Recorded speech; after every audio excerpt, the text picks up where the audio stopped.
ছাত্ৰ ছাত্ৰীসকল, পোনপ্ৰথমে মই তোমালোকক মোৰ ইউটিউব চেনেলটিলৈ স্বাগতম জনাইছোঁ। আশা কৰোঁ সকলোৱে ভালে কুশলে আছা। আজি আমি চতুৰ্থ শ্ৰেণীৰ অৰ্থাৎ ক্লাছ 4ৰ lesson number 1 look at the moon এই কবিতাটি অৰ্থাৎ পয়েমটি আলোচনা কৰিম।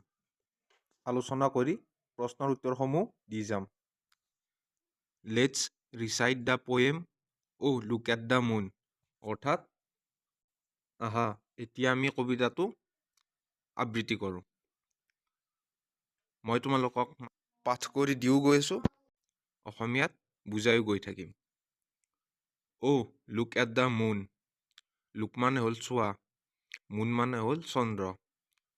লুক এট দ্য মুন তাৰমানে চন্দ্ৰটোৰ ফালে চোৱা। চি ইজ শ্বাইনিং আপ দিয়াৰ। চি মানে হ'ল তাই, শ্বাইনিং মানে হ'ল জিলিকি থকা বা উজ্জ্বল। চি ইজ শ্বাইনিং আপ দিয়াৰ অৰ্থাৎ তাই তাত জিলিকি আছে।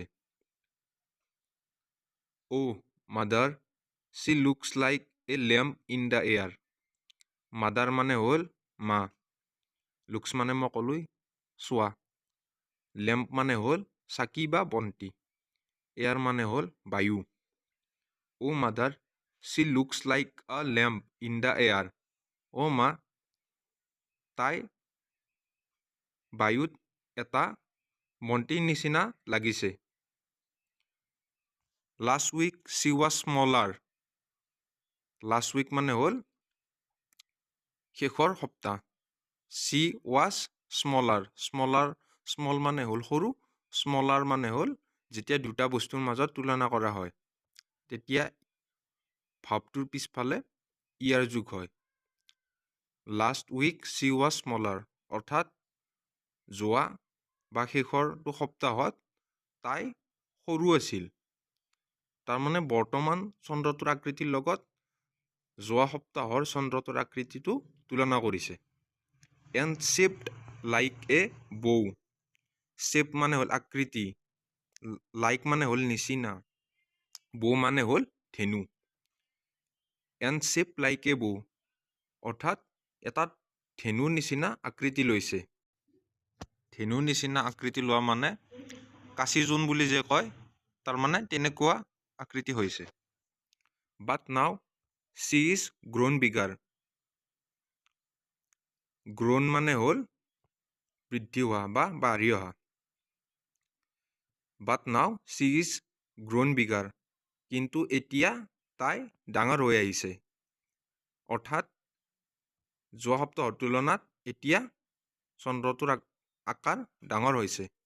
And shape like N shape মানে হ'ল আকৃতি, লাইক মানে হ'ল নিচিনা, এন এইটো এলফাবেটৰ কথা কোৱা হৈছে। তাৰমানে এটা এলফাবেটৰ নিচিনা অৰ্থাৎ শূন্যৰ নিচিনা আকৃতি লৈছে, অৰ্থাৎ পূৰ্ণিমা হৈছে, সেই কথাটোই বুজোৱা হৈছে।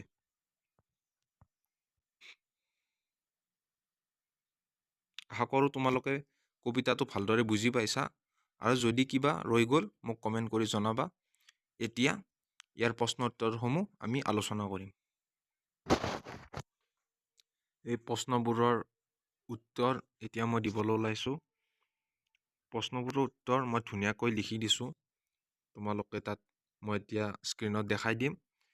ইয়াত 4টা প্ৰশ্ন আছে, এই 4টা প্ৰশ্নৰে উত্তৰ মই ভালদৰে লিখি দিছোঁ, তোমালোকে স্ক্ৰীণত চাই ল'ব পাৰিবা। প্ৰথম প্ৰশ্নটো আছে what is the name of the poem. ইয়াৰ উত্তৰটো হ'ল